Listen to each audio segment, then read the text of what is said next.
Welcome to this month's update. A couple of issues I'd like to discuss with you. The first one is more serious. The AHA, both nationally and as this AHA in SA, have made a submission to the federal government for the May federal budget, and is very much focused on giving some relief on alcohol excise. As you would know, excise applies only to beer and spirits, not to wine. And every August and every February, it goes up by the previous 6 months CPI. We could live with it when we had 10 years of very low figures, but we're now seeing annual CPI of 6.5% to 7%. So what's just happened this February, the excise tax has gone up by 3.5%. It'll go up by 3.5% again in August. Next February, no doubt, it'll be going by 3.5% and even potentially. And in the matter of just over 12 months, it will have increased the tax basis by well in excess of 10, 12, 14%. Unsustainable long term.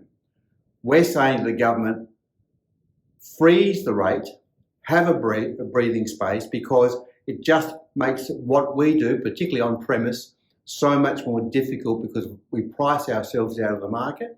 We're encouraging people under this regime to buy from the bottle shop and go home, or go to somewhere else, or go to a shed, or go to a backyard. Really dumb in terms of damaging jobs.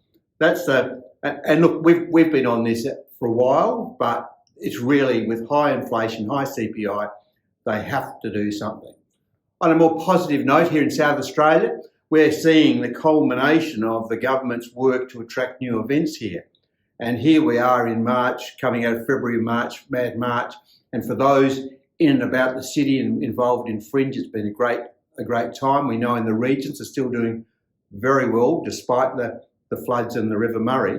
But we've got some major events coming up. They're going to have an impact pretty much across the state. One of them in particular is the Gather Round, the AFL round robin, as we used to call them. Every league team here in Adelaide, playing at Adelaide Oval, playing at suburban grounds, and playing in some country areas. It's going to be massive. And already the indications are that it'll be almost impossible to find a bed to stay in. That's great for the flow on to people travelling out into the regions, for suburban pubs and clubs, and everything in between. Followed by that, we've got the world first here in Australia of the Live Golf. Now, not everyone's a golfer, but there's a lot of people who travel the world and follow this. That's another sellout event that we're going to see flow on to the accommodation sector, the food and beverage, and generally lift our profile and reputation internationally. So some pretty tough times with the beer excise, but we're working on that. Some really good times to be optimistic about with the events that we're enjoying in South Australia. Enjoy the rest of your working month.